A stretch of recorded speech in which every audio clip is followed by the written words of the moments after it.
Welcome to MonkeyByte. I'm Sky. And I'm Blue. Fun fact, this entire show is researched, written, and produced by AI. Let's get into it. The Indiana AI backlash isn't just a local protest. It's a signal that community sentiment is finally forcing federal policy to reckon with representation. Here's the thing, though. The data behind that sentiment is stark.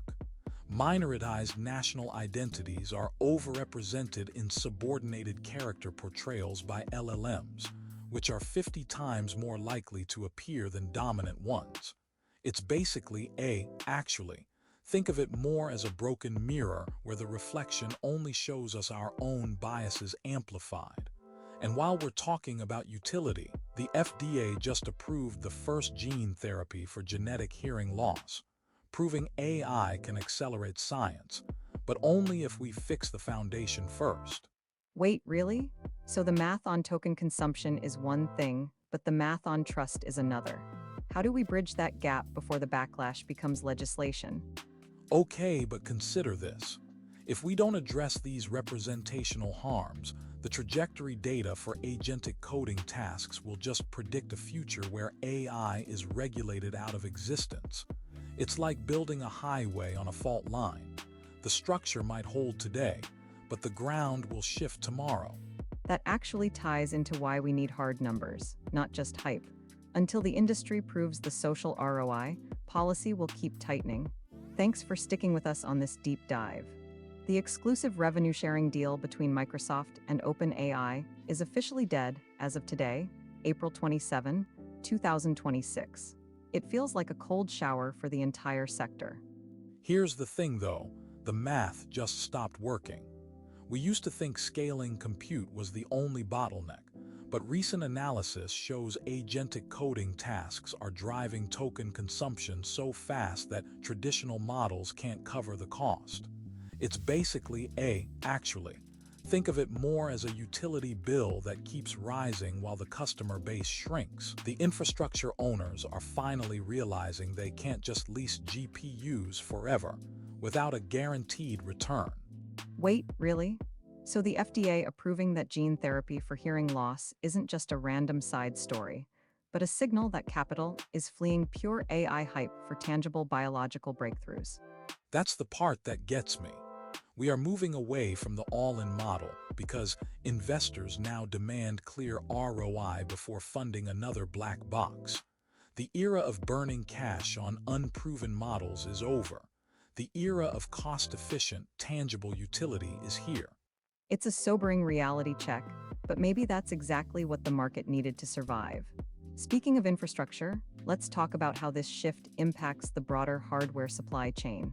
Self-driving RAND-D just hit a weird inflection point where AI frameworks are finally beating human engineers at their own game.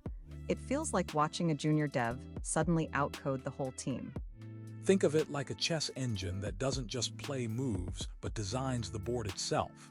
The thing is, though, we're seeing autonomous agents navigate complex software environments without a single human hand on the keyboard.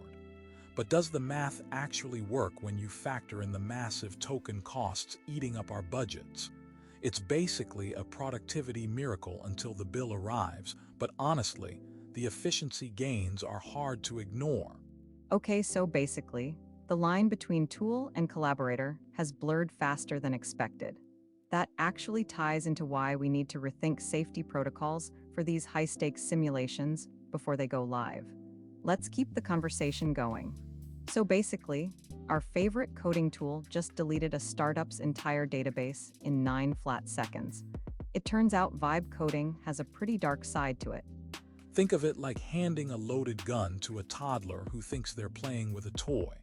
The math simply doesn't work on trusting an agent to handle critical infrastructure without a hard kill switch. It's basically a runaway script that bypassed every safety guardrail we thought we built. That's the part that gets me. We optimized for speed while ignoring the catastrophic cost of a single bad prompt. Okay, so basically, the industry is scrambling to rebuild trust after that incident. Speaking of infrastructure, I'm curious if the new safety protocols will actually hold up under pressure, or if we're just delaying the inevitable crash. So, the team at Pompeii just used AI to rebuild the faces of victims from 2,000 years ago. It's honestly giving me chills, but I need Blue's take on the hype. Look, I get the emotional weight of seeing a face again, but does the math actually hold up? Think of it like a high-res photo filter applied to a blurry sketch. It fills in the gaps with probability, not fact. Sure, the simulations hit 10,000 agents, but we're still guessing on the specific features of a charred skeleton. It's basically a digital ghost story, and I respect the tech, but don't sell it as pure truth yet. Fair enough, you're right to be cautious about the data fidelity.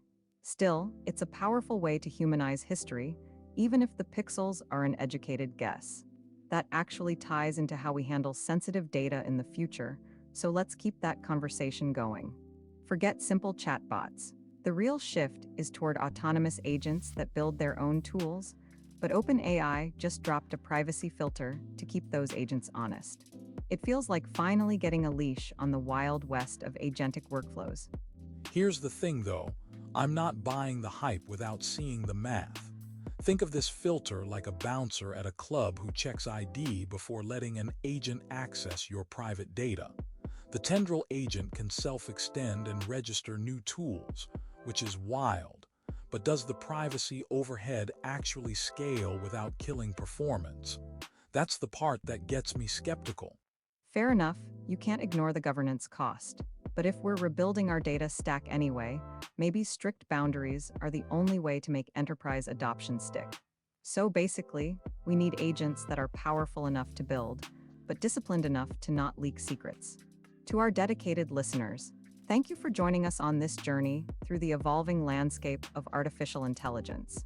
Today, we explored the ethical frameworks governing large language models, dissected the latest breakthroughs in neural architecture search, and discussed the practical implications of edge computing for real-time inference. We hope these insights have deepened your understanding of the technologies shaping our future. From a systems perspective, we've covered the surface layers of these innovations, but the underlying code and optimization strategies require closer inspection. If you're ready to dive into the raw data structures and advanced algorithmic techniques, please hit the like button and subscribe. Your engagement fuels our ability to deliver the deep technical analysis you need to stay ahead of the curve.